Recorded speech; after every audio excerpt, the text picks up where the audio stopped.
Halo pemirsa Kitab Mawas Diri. Untuk video kali ini saya akan menyampaikan satu cerita sejarah yang mesti tidak kalah menarik untuk diulas dan dibahas secara lugas. Tanpa berlama-lama, inilah judul ceritanya. Sejarah masuk dan berkembangnya Islam di Nusantara oleh Budi Sulistiono.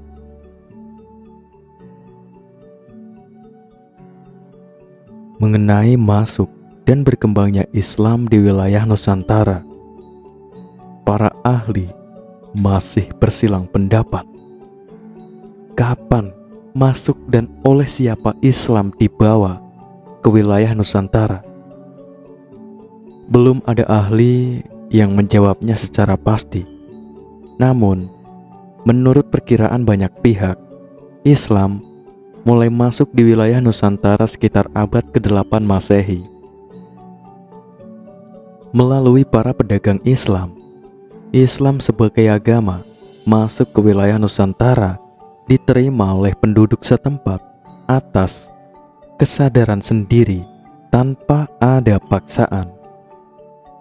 Masuknya Islam sebagai panutan telah memperkaya budaya asli Nusantara. Pengaruh Islam telah membawa kemajuan dalam berbagai bidang, terutama setelah tumbuh dan berkembangnya kerajaan-kerajaan yang bercorak Islam Nusantara.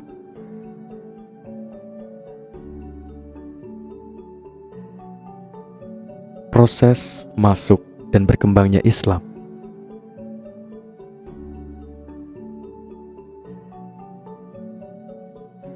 Proses masuknya Islam di wilayah Nusantara tidak lepas dari kegiatan perdagangan. Kepulauan Nusantara yang terkenal berbagai hasil buminya menjadi daya tarik bagi para pedagang dari berbagai bangsa. Antara lain Cina, India, Arab, Persia. Mereka berdatangan ke Kepulauan Nusantara untuk berdagang. Kedatangan mereka melalui Selat Malaka yang lambat laun tumbuh dan berkembang sebagai salah satu jalur perdagangan internasional. Melalui Selat Malaka, para pedagang mengunjungi pusat-pusat perdagangan, antara lain di Pulau Jawa, misalnya Jepara, Tuban, Gresik. Dari sana, pelayaran dilanjutkan seperti ke Banjarmasin, Goa, Ambon, dan Ternate yang dikenal sebagai pusat penghasil rempah-rempah.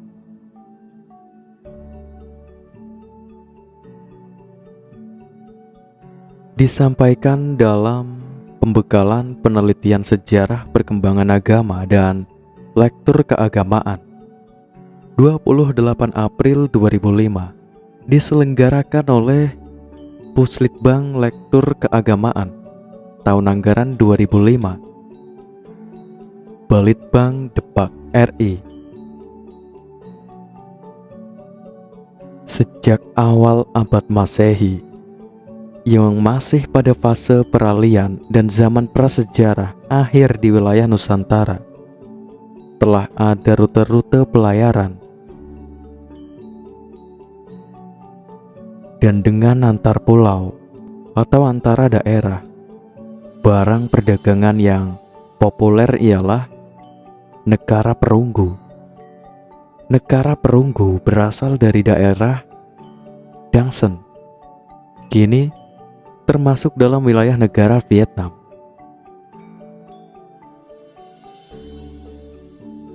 Negara sebagai barang perdagangan memiliki jangkauan yang cukup luas dan merata ke seluruh Nusantara. Tidak saja di bagian barat, tetapi sampai jauh menjangkau wilayah Maluku dan NTT. Melalui hubungan dagang itulah pedagang Persia, Arab, Gujarat yang telah memeluk agama Islam dapat memperkenalkan agama dan budaya Islam kepada penduduk Nusantara. Dengan demikian, dapat disimpulkan bahwa masuknya Islam di Nusantara berlangsung secara damai melalui hubungan perdagangan.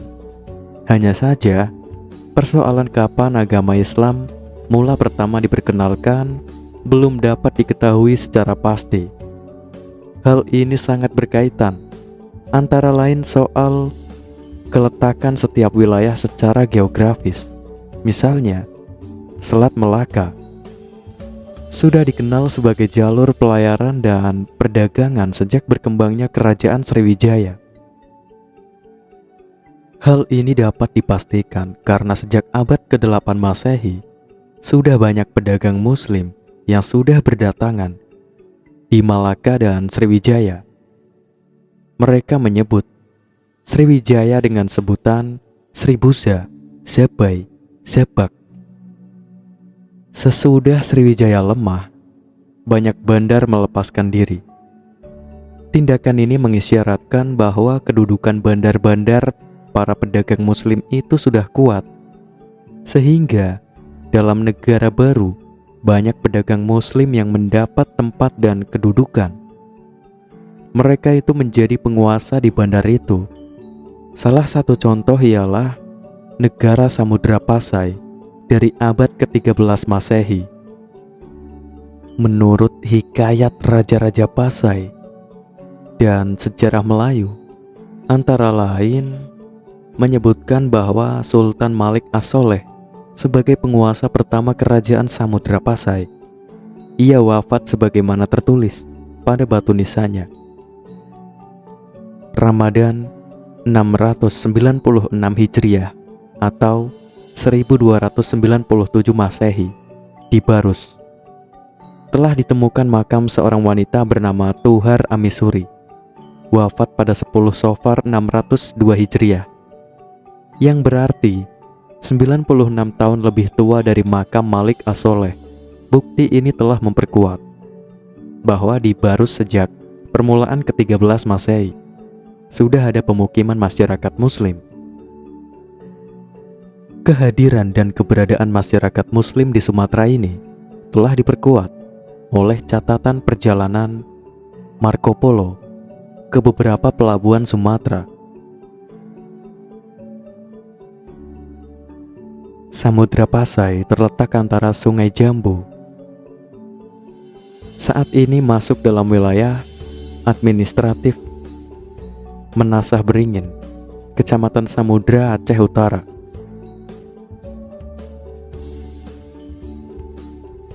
Hikayat Raja-Raja Pasai, Journal of the Malayan Branch Royal Asiatic Society, Vol 33, 1960. Di saat kerajaan Samudra Pasai secara pasti telah berdiri kerajaan-kerajaan dinasti Islam di luar Nusantara, justru sedang mengalami kemunduran yang luar biasa. Dinasti Islam di Andalusia sedang didesak. Bahkan dinasti Abbasiyah di Baghdad harus mengalami kehancuran akibat serbuan orang-orang Tartar di bawah komando Hulagukan pada tahun 1558 Masehi.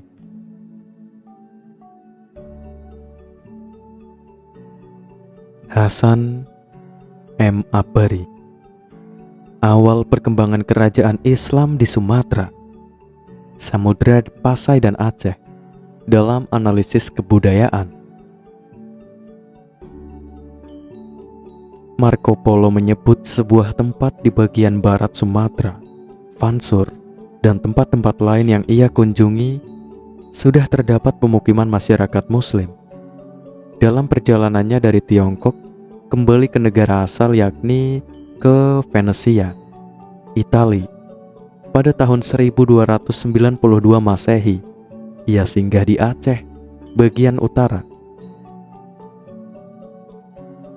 Di Perla, Marco Polo menjumpai penduduk yang beragama Islam.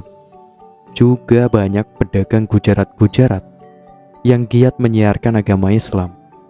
Mendasarkan pada catatan Marco Polo, memperkuat dugaan bahwa Islam sudah disebarkan atau didakwahkan di berbagai tempat di Sumatera, Semenanjung Malaka, dan beberapa daerah di Pulau Jawa.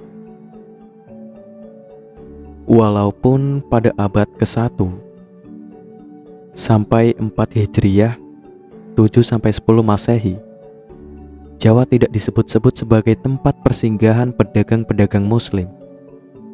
Agama Islam sudah dianut oleh sebagian orang di Pulau Jawa sejak abad ke-11 Masehi. Hal ini terbukti dengan ditemukannya sebuah batu nisan tertulis di Leran dekat Gresik, Jawa Timur, yang memuat keterangan tentang meninggalnya seorang wanita muslimah bernama Fatimah binti Maimun.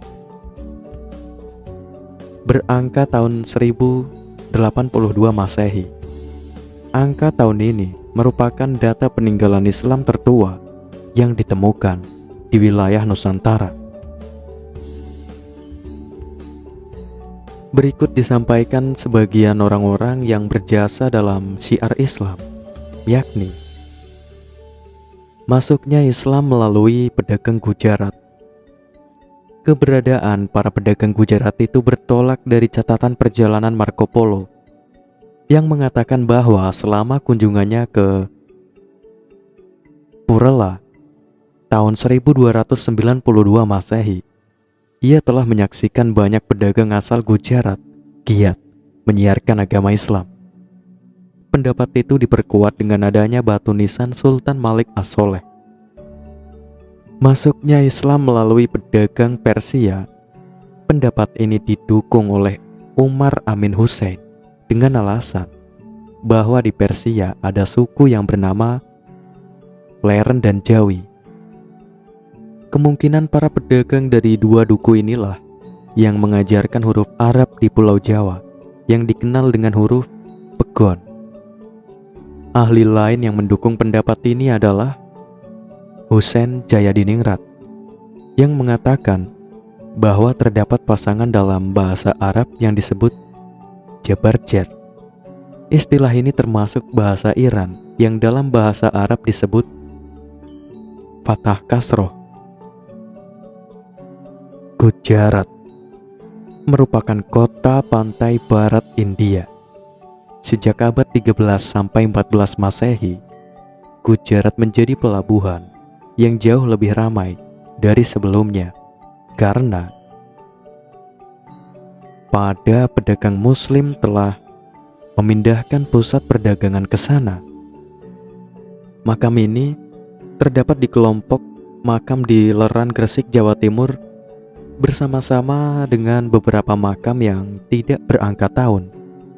Selain itu, di sebagian wilayah Nusantara terdapat tradisi Muharram yang dihubungkan dengan Husain putra Sayyidina Ali, meninggal di Karbala, di Persia. Upacara peringatan meninggalnya Husain ini ditandai dengan mengarak peti yang disebut tabut. Oleh karena itu, bulan Muharram dikenal juga dengan sebutan bulan tabut dan diramaikan dengan perayaan yang semisal oleh masyarakat antara lain Aceh dan Minangkabau. Hal ini menunjukkan adanya pengaruh Persia. Masuknya Islam melalui pedagang Arab. Pendapat ini datang antara lain dari Hamka. Menurutnya, raja-raja Samudra Pasai menganut mazhab Syafi'i. Penganut mazhab Syafi'i terbesar saat itu adalah masyarakat Mesir dan Mekah. Bila agama Islam yang masuk di Nusantara berasal dari Persia, tentu banyak masyarakat Indonesia yang menganut paham Syiah seperti di Persia atau bermadzhab Hanafi seperti di India. Gelar Al-Malik yang digunakan oleh raja-raja Samudra Pasai berasal dari Mesir, sedangkan gelar Syah yang berasal dari Persia baru digunakan oleh raja-raja Malaka pada awal abad ke-15 Masehi. Kapal-kapal dagang Arab sudah mulai berlayar ke wilayah Asia Tenggara sejak permulaan abad Masehi. Melalui literatur Arab terdapat berita tentang perjalanan mereka ke Asia Tenggara. Sekalipun sumber berita ini masih harus dikaji lebih teliti. Berita tersebut umumnya berkaitan dengan barang-barang, dagangan dan rute perjalanan, dan hanya sedikit berita tentang penduduk dan adat istiadatnya.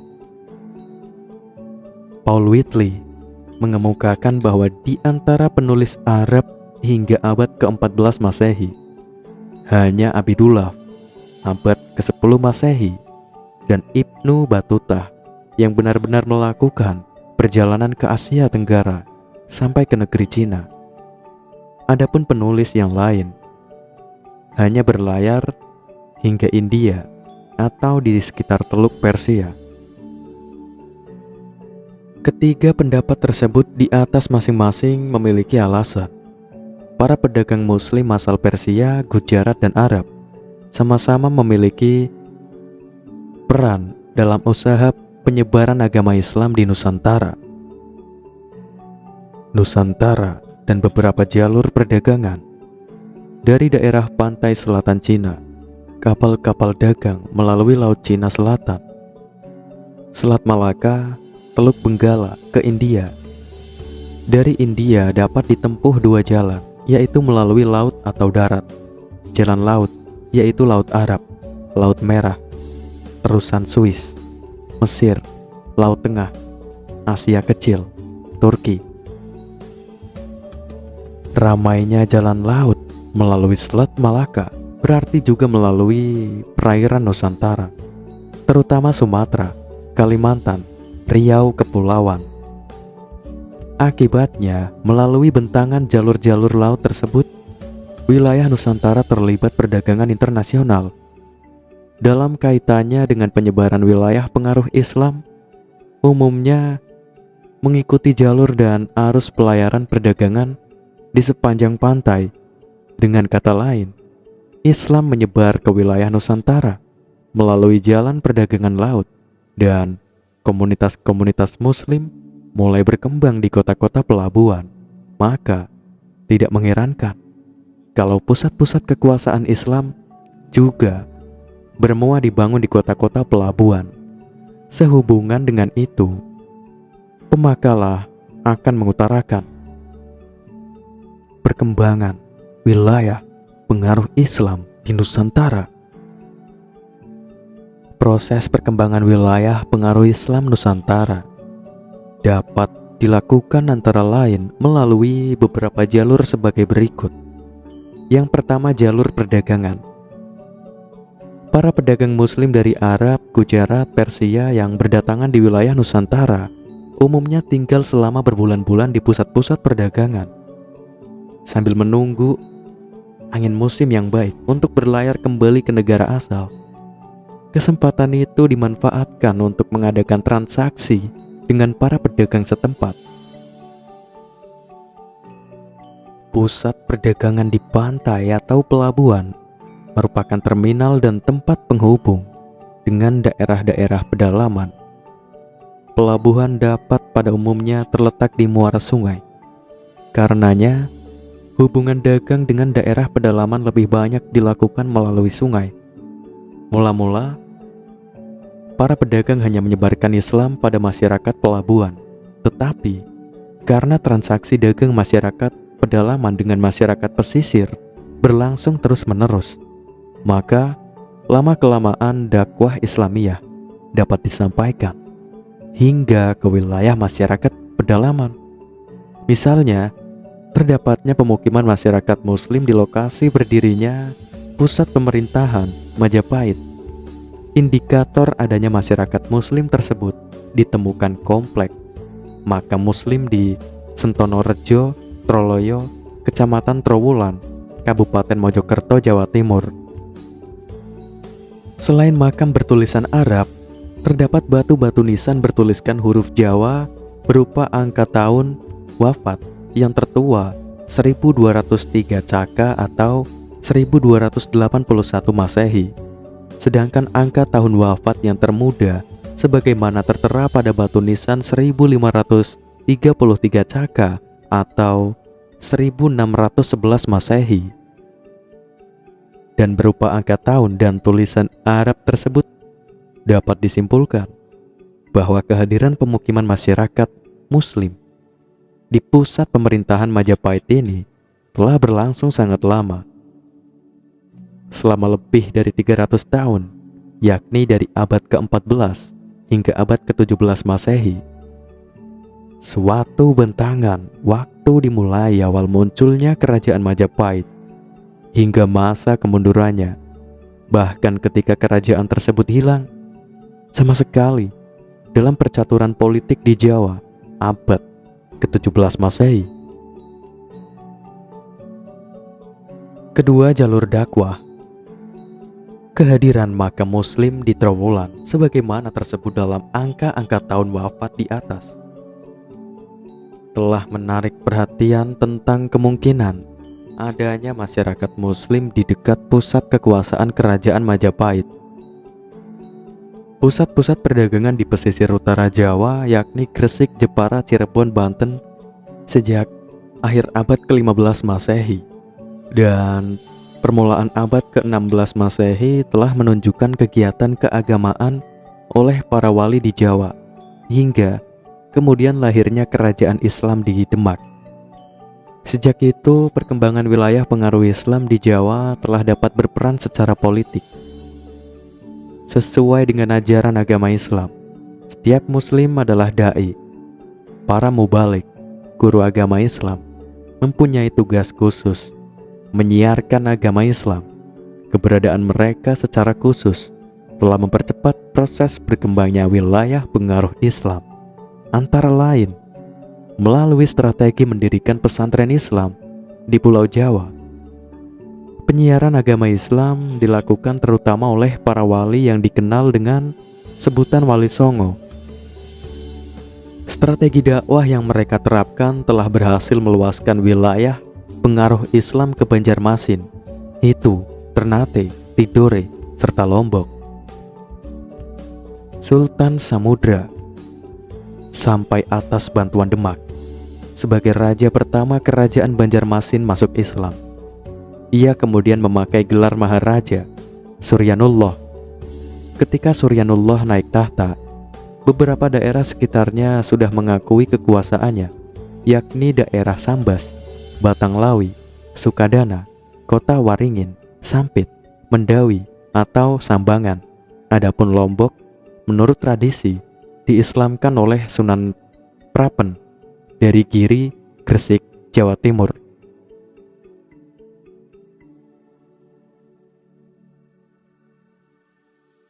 Kesultanan terbesar di Kepulauan Maluku abad ke-14 sampai 16 Masehi adalah Kesultanan Ternate.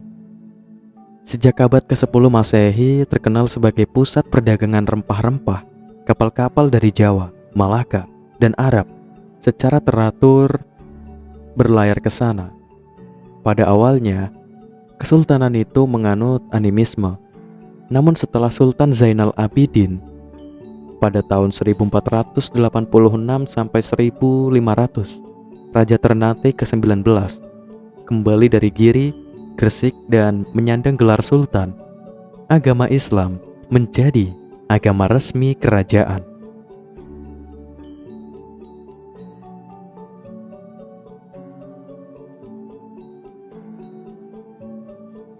Pendapat Piket dan de Graaf 1976 dalam karyanya Islamic States in Java 1500 sampai 1700 antara lain mengatakan bahwa kemunduran hingga hilangnya Majapahit adalah percaturan politik di Nusantara, dikaitkan dengan munculnya kerajaan Islam Demak sebagai penguasa Islam pertama di Jawa yang berhasil menyerang ibu kota Majapahit, sebagai pandangan atau tafsiran sejarah yang menyesatkan. Daerah yang agak terlambat menerima perkembangan Islam selain tempat-tempat yang disebutkan di atas adalah Sulawesi, kecuali beberapa tempat seperti Baten dan Selayar. Berdasarkan tradisi setempat, telah menerima pengaruh Islam dari Ternate pada pertengahan abad ke-16 Masehi. Sejak Gorontalo atau Makassar tampil sebagai pusat perdagangan laut, kerajaan ini menjalin hubungan yang baik dengan Ternate, suatu kerajaan pusat cengkeh yang telah menerima Islam dari Gresik atau Giri. Di bawah kekuasaan Sultan Babullah, Ternate mengadakan perjanjian persahabatan dengan Gorontalo. Ketika ini, Raja Ternate berusaha mengajak penguasa Gorontalo untuk ikut menganut agama Islam, tetapi gagal. Baru pada waktu Datuk Ri Bandang datang ke Gorontalo, agama Islam masuk ke kerajaan ini.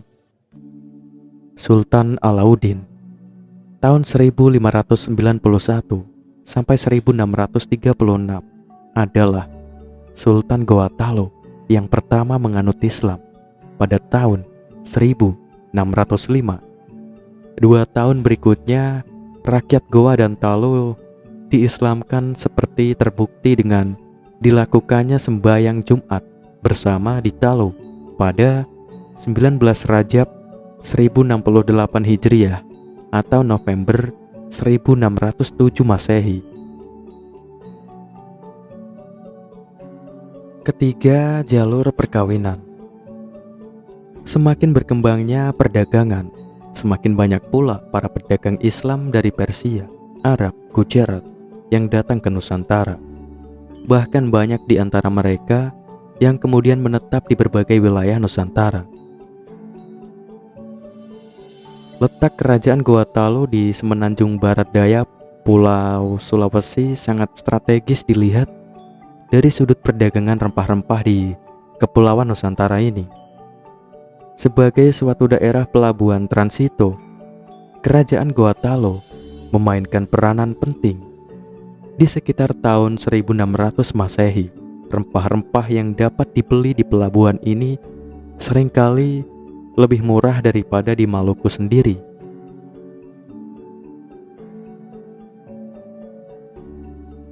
Melihat Mailing Rules, Asian Trade and European Influences in the Indonesian Archipelago between 1500 and about 1630.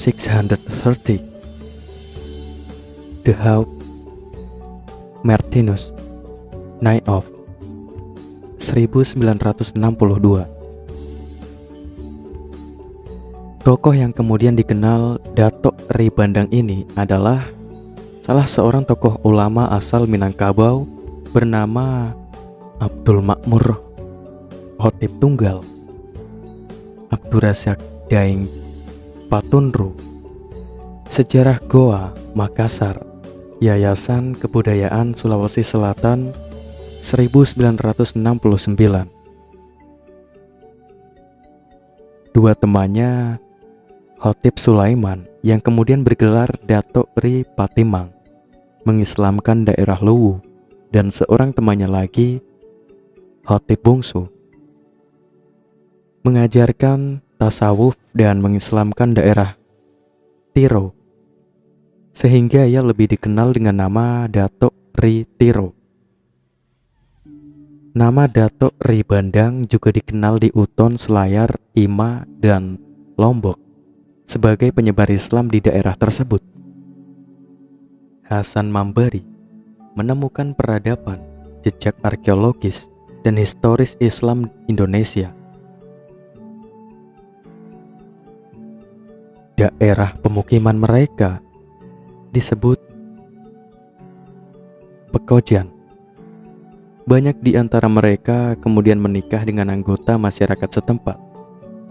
Jika wanita yang dinikahinya itu berasal dari golongan elit, setidaknya akan berpengaruh dan mendukung bagi proses dakwah Islamiyah terhadap masyarakat.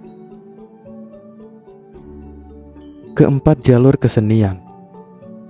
Penyebaran agama Islam dengan menggunakan sarana kesenian disesuaikan dengan kondisi pada masanya. Saat itu, kebudayaan pra-Islam, prasejarah, klasik masih sangat kuat dan menyebabkan para mubalik memanfaatkan kesenian sebagai sarana syiar agama. Misalnya, di Jawa menggunakan wayang kulit, gamelan, dan sebagainya. Melalui jalur-jalur di atas, setidaknya proses perluasan wilayah Muslim di Nusantara mengalami perkembangan hingga kemudian Islam sebagai agama sebagai mayoritas panutan bagi masyarakat di wilayah budaya Nusantara. Kesimpulan dan saran. Pengaruh penyebaran agama Islam yang berpusat di Pasai, meluas ke Aceh di pesisir Sumatera, Semenanjung Malaka. Demikian pula penyebaran agama Islam yang berpusat di Demak, meluas ke Banjarmasin, Lombok, dan sebagainya. Barangkali tidak cukup hanya sebatas penelusuran untuk mendapat kebenaran atau pembenaran. Namun yang lebih penting, barangkali bagaimanakah hal-hal tersebut di atas dan terkhusus ihwal penyebaran dan pengaruh Islam sejak abad ke-7 Masehi hingga abad 17 Masehi yang telah menjangkau di hampir bentangan gugusan kepulauan Nusantara untuk dapat dimengerti maknanya. Wallahu a'lam bishawab. Sejak zaman prasejarah, penduduk kepulauan Indonesia dikenal sebagai pelayar-pelayar yang sanggup mengarungi lautan lepas. Sejak awal Masehi, sudah ada rute-rute pelayaran dan perdagangan antara kepulauan Indonesia dan dengan berbagai daerah di daratan Asia Tenggara, wilayah barat Nusantara, dan sekitar Malaka. Sejak masa kuno merupakan wilayah yang menjadi titik perhatian, terutama karena hasil bumi yang dijual di sana menarik bagi para pedagang dan menjadi daerah lintasan penting antara Cina dan India. Sementara itu, pala dan cengkeh yang berasal dari Maluku dipasarkan di Jawa dan Sumatera dan kemudian dijual kepada para pedagang asing. Pelabuhan-pelabuhan penting di Sumatera dan Jawa antara abad ke-1 dan ke-7 Masehi sering disinggahi para pedagang asing seperti Lamuri, Aceh, Barus, dan Palembang di Sumatera, Sunda Kelapa, dan Gresik di Jawa.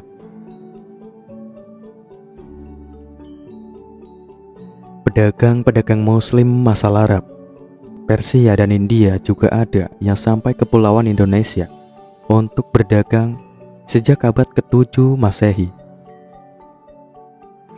Ketika Islam pertama kali berkembang di Timur Tengah, Malaka, jauh sebelum ditaklukkan Portugis, pada tahun 1511, merupakan pusat utama lalu lintas perdagangan dan pelayaran.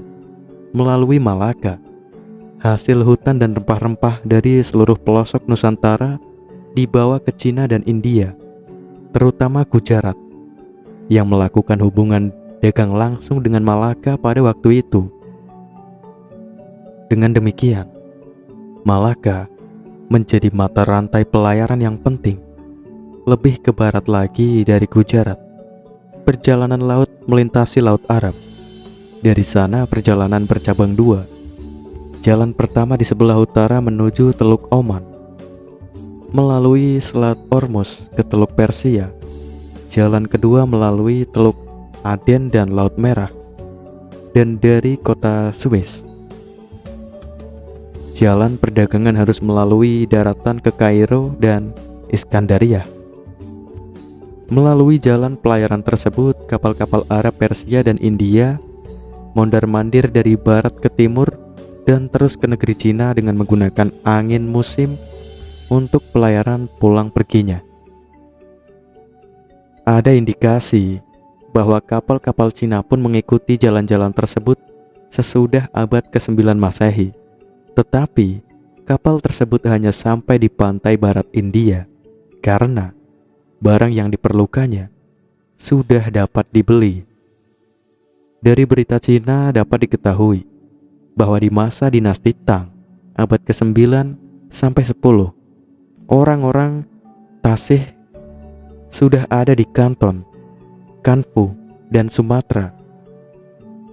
Tasih adalah sebutan orang-orang Arab dan Persia yang ketika itu jelas sudah menjadi Muslim.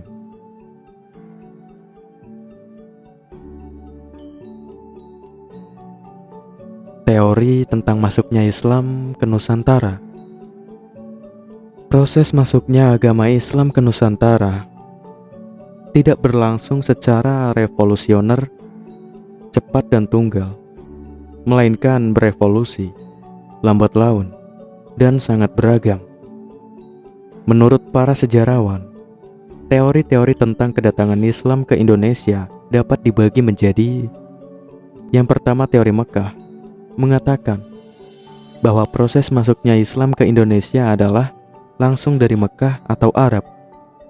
Proses ini berlangsung pada abad pertama Hijriyah atau abad ke-7 Masehi. Tokoh yang memperkenalkan teori ini adalah Haji Abdul Karim Amrullah atau Hamka, salah seorang ulama sekaligus sastrawan Indonesia. Hamka mengemukakan pendapatnya ini pada tahun 1958 saat orasi yang disampaikan pada Disnatalis Perguruan Tinggi Islam Negeri Yogyakarta. Ia menolak seluruh anggapan para sarjana barat yang mengemukakan bahwa Islam datang ke Indonesia tidak langsung dari Arab. Bahan argumentasi yang dijadikan bahan rujukan Hamka adalah sumber lokal Indonesia dan sumber Arab. Dalam hal ini, teori Hamka merupakan sanggahan terhadap teori Gujarat yang banyak kelemahan. Ia malah curiga terhadap prasangka-prasangka penulis orientalis barat yang cenderung memojokkan Islam di Indonesia. Pandangan Hamka ini hampir sama dengan teori Sufi yang diungkapkan oleh Jones yang mengatakan bahwa para musafirlah kaum pengembara yang telah melakukan Islamisasi awal di Indonesia. Kedua, teori Gujarat mengatakan bahwa proses kedatangan Islam ke Indonesia berasal dari Gujarat pada abad ke-7 Hijriyah atau abad ke-13 Masehi. Gujarat ini terletak di India bagian barat, berdekatan dengan Laut Arab. Tokoh yang mensosialisasikan teori ini kebanyakan adalah sarjana dari Belanda. Sarjana pertama yang mengemukakan teori ini adalah Pineapple dari Universitas Leiden pada abad ke-19. Menurutnya, orang-orang Arab bermazhab Syafi'i telah bermukim di Gujarat dan Malabar sejak awal Hijriyah, abad ke-7 Masehi. Namun, yang menyebarkan Islam ke Indonesia menurut Pineapple bukanlah dari orang Arab langsung, melainkan pedagang Gujarat yang telah memeluk Islam dan berdagang ke dunia timur, termasuk Indonesia. Teori Pineapple ini disebarkan oleh seorang orientalis terkemuka Belanda. Menurutnya, Islam telah lebih dulu berkembang di kota-kota pelabuhan anak benua India. Orang-orang Gujarat telah lebih awal membuka hubungan dagang dengan Indonesia dibanding dengan pedagang Arab. Dalam pandangannya, kedatangan orang Arab terjadi pada masa berikutnya. Orang-orang Arab yang datang ini kebanyakan adalah keturunan Nabi Muhammad yang menggunakan gelar Sayyid atau Syarif di depan namanya. Teori Gujarat kemudian juga dikembangkan oleh Mokweta pada tahun 1912 yang memberikan argumentasi dengan batu nisan Sultan Malik Al-Soleh yang wafat pada tanggal 17 Zulhijjah 831 Hijriah atau 1297 Masehi di Pasai, Aceh. Menurutnya, batu nisan di Pasai dan makam Maulana Malik Ibrahim yang wafat tahun 1419 di Gresik, Jawa Timur memiliki bentuk yang sama dengan nisan yang terdapat di Kambai, Gujarat. Mokweta akhirnya berkesimpulan bahwa batu nisan tersebut diimpor dari Gujarat, atau setidaknya dibuat oleh orang Gujarat atau orang Indonesia yang telah belajar kaligrafi khas Gujarat. Alasan lainnya adalah kesamaan mazhab Syafi'i yang dianut masyarakat Muslim di Gujarat dan Indonesia. Ketiga, teori Persia mengatakan bahwa proses kedatangan Islam ke Indonesia berasal dari daerah Persia atau Parsi, kini Iran. Pencetus dari teori ini adalah Husein Jayadiningrat, sejarawan asal Banten. Dalam memberikan argumentasinya, Husein lebih menitik beratkan analisisnya pada kesamaan budaya dan tradisi yang berkembang antara masyarakat Parsi dan Indonesia. Tradisi tersebut antara lain tradisi merayakan 10 Muharram atau Asyura sebagai hari suci kaum Syiah atas kematian Husain bin Ali, cucu Nabi Muhammad, seperti yang berkembang dalam tradisi tabut di Paraiman di Sumatera Barat. Istilah tabut atau keranda diambil dari bahasa Arab yang ditranslasi melalui bahasa Parsi. Tradisi lain adalah ajaran mistik yang banyak kesamaan, misalnya antara ajaran Syekh Siti Jenar dari Jawa Tengah dengan ajaran Sufi Al-Halaj dari Persia bukan kebetulan. Keduanya mati dihukum oleh penguasa setempat karena ajaran-ajarannya dinilai bertentangan dengan ketauhidan Islam atau murtad dan membahayakan stabilitas politik dan sosial. Alasan lain yang dikemukakan Husein yang sejalan dengan teori Mokweta, yaitu ada kesamaan seni kaligrafi pahat pada batu-batu nisan yang dipakai di kuburan Islam awal di Indonesia. Kesamaan lain adalah bahwa umat Islam Indonesia menganut mazhab Syafi'i, sama seperti kebanyakan Muslim di Iran. Dan keempat, teori Cina, bahwa proses kedatangan Islam ke Indonesia, khususnya di Jawa, berasal dari para perantau Cina.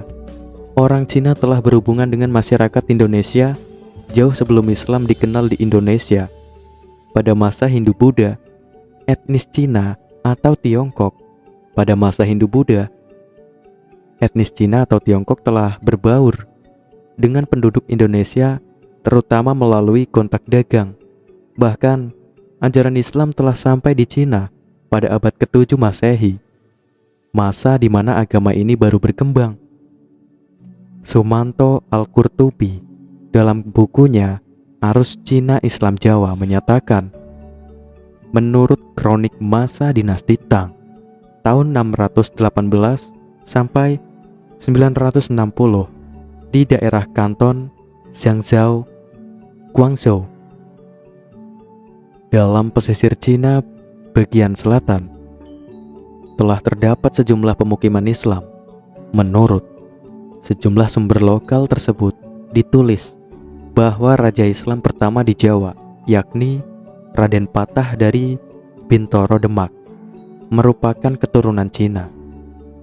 Ibunya disebutkan berasal dari Cempa, Cina bagian selatan, sekarang termasuk Vietnam. Bukti-bukti lainnya adalah masjid-masjid tua yang bernilai arsitektur Tiongkok yang didirikan oleh komunitas Cina di berbagai tempat, terutama di Pulau Jawa. Pelabuhan penting sepanjang pada abad ke-15, seperti Gresik misalnya, menurut catatan-catatan Cina, diduduki pertama-tama oleh para pelaut dan pedagang Cina. Kesemua teori tadi masing-masing memiliki kelemahan dan kelebihan tersendiri. Tidak ada kemutlakan dan kepastian yang jelas dalam masing-masing teori tersebut. Meminjam istilah Asyumardi Asra. Sesungguhnya kedatangan Islam ke Indonesia datang dalam kompleksitas, artinya tidak berasal dari satu tempat, peran kelompok tunggal, dan tidak dalam waktu yang bersamaan. Pemirsa, proses masuk dan perkembangan Islam dalam perjalanan sejarah yang panjang tidak terlepas dari jasa-jasa para mubalik atau ulama yang menyebarkan agama Islam terdahulu, sehingga agama Islam dapat berkembang hingga luas sampai sekarang. Salah satu faktor yang menyebabkan cepatnya penyebaran agama Islam dengan adanya suatu ketentuan ajaran Islam, bahwa orang yang sudah mengetahui ajaran Islam wajib menyampaikan ajaran Islam walaupun hanya satu ayat. Penelitian ini menggunakan pendekatan sosiologi dan pendekatan agama. Pendekatan penelitian merupakan langkah yang dilakukan untuk mempermudah menganalisis peristiwa sejarah dan data-data sejarah yang dikumpulkan. Maka, dalam hal ini, sebuah skripsi mengenai sejarah masuk dan berkembangnya agama Islam di Desa Semuntul, Kecamatan Rantau Bayur, Kabupaten Banyuasin, Provinsi Sumatera Selatan, ini menggunakan beberapa pendekatan.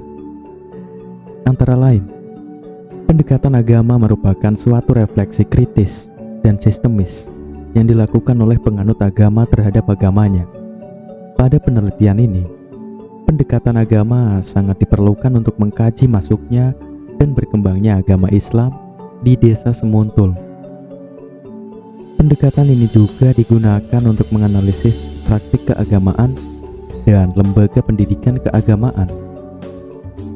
Pendekatan sosiologi merupakan pendekatan yang berhubungan dengan masyarakat di suatu daerah.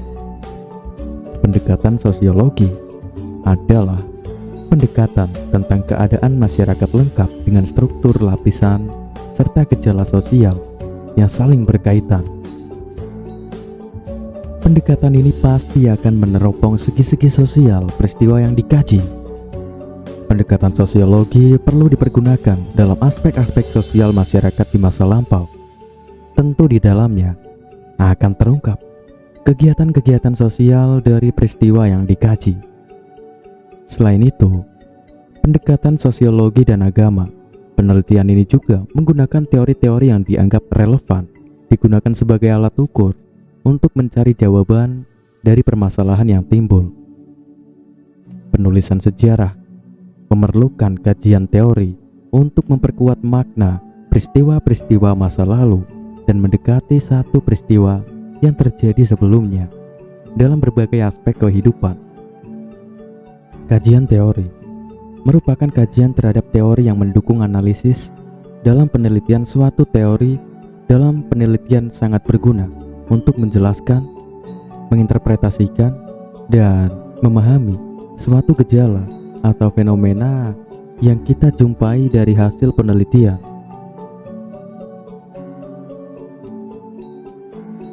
Proses masuk dan berkembangnya agama Islam tidak terlepas dari peran ulama, serta yang paling utama yaitu respon yang baik dari masyarakat terhadap masuknya Islam.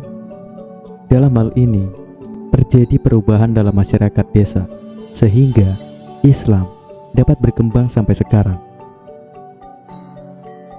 Setiap masyarakat pasti mengalami perubahan-perubahan, baik perubahan dalam arti luas maupun perubahan dalam arti yang sempit. Perubahan secara cepat ataupun lambat, ataupun evolusi. Setiap masyarakat selama hidup pasti mengalami perubahan yang namanya perubahan masyarakat dapat mengenal nilai-nilai sosial, norma-norma sosial, pola-pola perilaku organisasi, susunan lembaga kemasyarakatan, lapisan-lapisan dalam masyarakat, kekuasaan dan wewenang, interaksi sosial dan lain sebagainya. Pada lembaga-lembaga kemasyarakatan tersebut selalu terkait proses saling mempengaruhi secara timbal balik. Manusia, makhluk sosial, tidak akan terlepas dengan suatu proses yang dinamakan interaksi sosial. Menurut Abdul Syani, perubahan berarti suatu proses yang mengakibatkan keadaan sekarang berbeda dengan keadaan sebelumnya. Perubahan bisa berupa kemunduran dan bisa juga berupa kemajuan. Bisa disebut progres. Kata perkembangan berasal dari kata dasar kembang yang berarti mekar, menjadi besar atau banyak. Sedangkan perkembangan adalah gerak suatu usaha yang berawal dari tumbuh lahir hingga menjadi besar. Menurut Meleot 1989, perkembangan development adalah proses atau tahapan pertumbuhan ke arah yang lebih maju. Pertumbuhan sendiri berarti tahapan peningkatan sesuatu dalam hal jumlah, ukuran dan arti pentingnya. Pertumbuhan juga dapat berarti sebuah tahapan perkembangan, a stage of development. Terjadinya perubahan di Desa Semuntul tidak terlepas dari peran para ulama, tokoh agama, beserta masyarakat itu sendiri, sehingga ajaran Islam berkembang sampai sekarang. Menurut Suryono Sukanto, peranan merupakan aspek yang dinamis dari kedudukan. Apabila seorang melaksanakan hak-hak dan kewajiban-kewajiban sesuai dengan kedudukannya, maka dia melakukan peranan. Setiap orang mempunyai macam-macam peranan yang berasal dari pola-pola pergaulan hidupnya, dan hal itu sekaligus bahwa peranan tersebut menentukan apa yang diperbuatnya bagi masyarakat kepadanya. Pentingnya peranan adalah bahwa hal itu dapat mengatur perilaku seseorang, dan juga bahwa peranan menyebabkan seseorang pada batas-batas tertentu dapat meramalkan perbuatan-perbuatan lain, sehingga dengan demikian orang yang bersangkutan akan dapat menyesuaikan perikelakuan sendiri dengan perikelakuan orang-orang sekelompoknya. Maka hubungan-hubungan sosial yang ada dalam masyarakat merupakan hubungan antara peranan-peranan individu-individu dalam masyarakat. Perkembangan Islam di Desa Semuntul, Kecamatan Rantau Bayur, tampaknya melalui proses yang lambat. Agama Islam tidak dapat berkembang apabila masyarakat tidak bisa menerima adanya suatu perubahan. Dan apabila telah sampai pada tahap perkembangan, maka keruntuhan atau kemunduran akan terjadi apabila masyarakat tidak dapat mempertahankan ajaran agama Islam itu sendiri. Atas dasar keterangan-keterangan di atas, keterbatasan pengguna teori-teori tertentu dalam penggarapan suatu subjek penelitian, maka penulis akan menggunakan teori-teori tersebut dalam penggarapan penelitian. Adapun fokus penelitian penulis secara konseptual berkenaan dengan sejarah dan perkembangan agama Islam di Desa Semuntul, yaitu meliputi latar belakang berdirinya masuknya Islam serta dinamika perkembangan agama Islam yang terjadi. Adapun dalam penelitian tentang perkembangan Islam,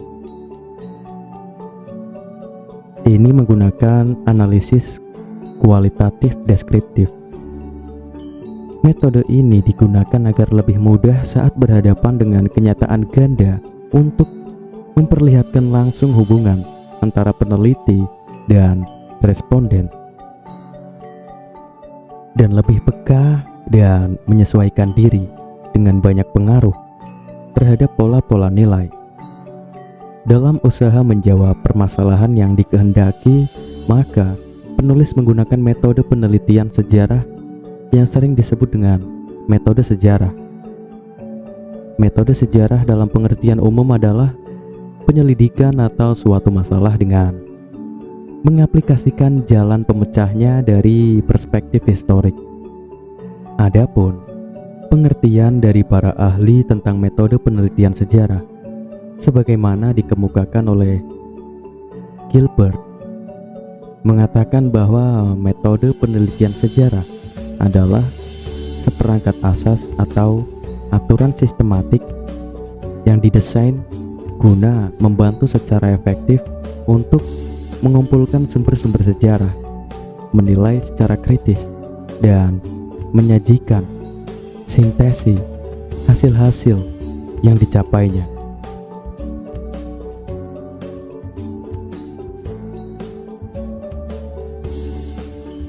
Lois Gottschalk dalam hal ini memaknai metode penelitian sejarah adalah proses penguji dan menganalisis secara kritis rekaman, dokumen-dokumen, dan peninggalan masa lampau yang otentik dan dapat dipercaya, serta membuat interpretasi dan sintesis atau fakta-fakta tersebut menjadi kisah sejarah yang dapat dipercaya. Berdasarkan pengertian para ahli, sepakat terdapat 4 langkah dalam melakukan penelitian sejarah. Istilah-istilah yang digunakan bagi keempat langkah itu berbeda-beda, tetapi makna serta maksudnya sama. Misalnya, seperti Lois Gottschalk yang mensistematikan langkah-langkah prosedur penelitian sejarah yang mana tertumpu pada 4 tahapan sebagai berikut. Yang pertama, pengumpulan objek yang berasal dari suatu zaman dan pengumpulan bahan-bahan tertulis dan lisan yang relevan. Kedua, menyingkirkan bahan-bahan yang tidak otentik. Ketiga, menyimpulkan kesaksian yang dapat dipercaya dari bahan-bahan yang otentik. Keempat, menyusun kesaksian yang dapat dipercaya itu menjadi suatu kisah atau suatu penyajian yang berarti. Heuristik. Heuristik merupakan langkah awal dalam penelitian sejarah, yaitu mencari dan mengumpulkan berbagai sumber data yang terkait dengan data yang diteliti. Dengan memasuki tahap pengumpulan sumber, seorang peneliti sejarah memasuki lapangan medan penelitian. Sumber data yang digunakan meliputi 2 sumber. Yang pertama, data primer, merupakan data yang didapat atau dikumpulkan oleh peneliti dengan cara langsung dari sumbernya. Data primer biasanya disebut dengan data asli, data baru yang mempunyai sifat up to date.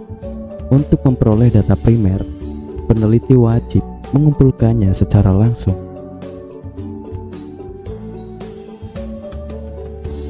Lalu sumber lisan, yaitu data yang diperoleh langsung dari pihak-pihak yang berhubungan dan bersangkutan langsung dengan pengumpulan data penulis, yaitu hasil wawancara.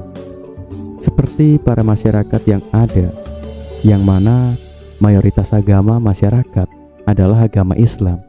Hal ini membuktikan bahwa agama Islam dapat berkembang. Berkembangnya agama Islam tidak terlepas dari peran para ulama yang menyebarkan agama Islam ke desa. Terdapat para keturunan dari ulama yang dapat pada saat itu ikut serta dalam menyebarkan agama Islam. Lalu sumber tertulis, data yang diperoleh oleh penulis yaitu berupa dari berbagai literatur yang membuat masalah penelitian, seperti buku-buku yang berkaitan langsung dengan masalah penelitian, artikel, majalah, dokumentasi, dan lain sebagai secara ringkas menjelaskan objek penelitian. perkembangan Islam yang begitu pesat di Nusantara melalui beberapa alur pengembangan menimbulkan pertanyaan terkait perkembangan Islam di kawasan sekitar Indonesia seperti Australia. Di sisi lain, kerajaan Islam seperti kerajaan Goa merupakan salah satu kerajaan di Indonesia yang mampu melakukan interaksi lebih jauh melalui jalur perdagangan hingga mencapai bagian utara negara Australia. Melalui interaksi yang cukup lama dengan suku aborigin tersebut memungkinkan terjadinya pertukaran budaya dan keagamaan di dalamnya. Oleh sebab itu, sejarah awal masuknya Islam di Australia serta perkembangan Islam di Australia menjadi sangat menarik.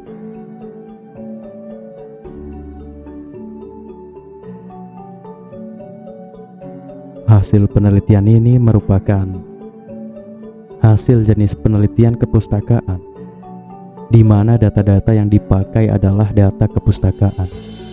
Data primer dalam penelitian ini adalah buku-buku dan laporan-laporan resmi oleh departemen-departemen Australia yang terkait dengan sejarah Islam di Australia. Metode analisis yang digunakan penulis adalah metode deskriptif kualitatif.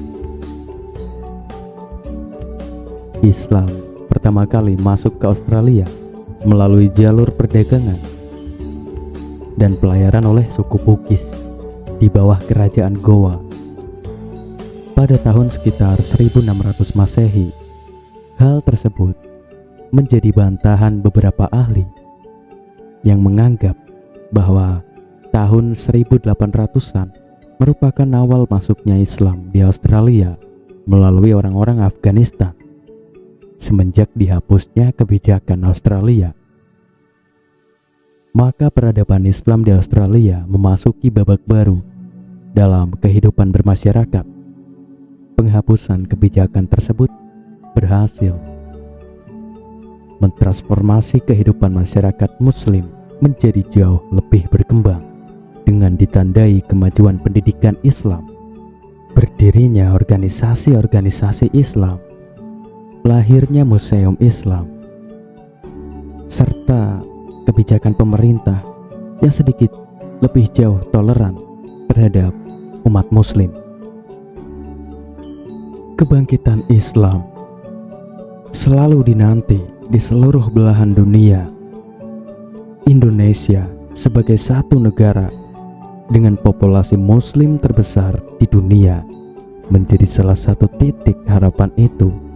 Terlebih, kontestasi gagasan dan gerakan keislaman kosmopolitan yang cocok dengan kebudayaan masyarakat global mulai berkembang di Nusantara. Masyarakat dunia pun memiliki minat besar terhadap Islam di belahan Zamrud Khatulistiwa. Itu sebab dianggap dapat meredakan ketegangan sebagai akibat perang peradaban. Namun demikian, optimisme dan euforia jangan berlebih. Dulu dibesar-besarkan tanpa disertai upaya introspeksi umat Islam Indonesia. Alangkah lebih baik jika kebangkitan itu tidak sekedar berwujud simbol-simbol dan slogan-slogan yang keluar dari mimbar ataupun terpampang di pinggir trotoar, tetapi juga merasa dalam setiap nafas kehidupan masyarakat Indonesia.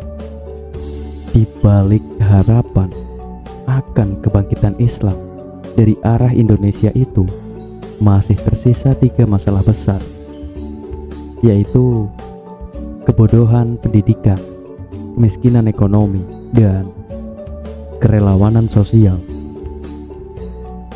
Indikator masalah kebodohan dapat dilihat dari peringkat Indonesia saat ini yang menempati urutan ke-111 dalam tradisi literasi.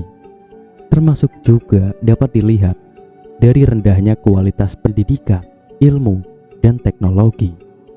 Problematika yang dihadapi umat Islam sekarang ini persis dengan sindiran Nabi Muhammad Shallallahu Alaihi Wasallam dalam satu hadis, seperti buih yang mudah diombang-ambingkan. Kebangkitan Islam meniscayakan lahirnya kader Islam yang berpendidikan dan mempunyai jiwa kerelawanan yang tinggi. Oleh sebab itu, diperlukan perluasan akses dan peningkatan mutu pendidikan yang mampu menjadikan manusia yang seutuhnya. Di Indonesia, ikhtiar tersebut dipelopori oleh organisasi keagamaan seperti Nahdlatul Ulama, Muhammadiyah, Persis, dan ormas keagamaan dengan cara mendirikan serta mengembangkan lembaga dakwah dan pendidikan. Gerakan non-politik yang dilakukan oleh ormas Islam di Indonesia itu bertujuan untuk melahirkan kaum terpelajar dan cendekiawan Islam yang diharapkan dapat mengentaskan umat dari lubang kemiskinan. Walaupun usaha ini tidak instan, harapan terjadinya kebangkitan Islam bukan mustahil, justru lahir dari gerakan budaya yang diperjuangkan oleh ormas Islam dari belahan Zamrud Khatulistiwa tersebut. Sebutlah misalnya gerakan Islam Nusantara yang diusung NU atau gerakan Islam berkemajuan yang diusung Muhammadiyah.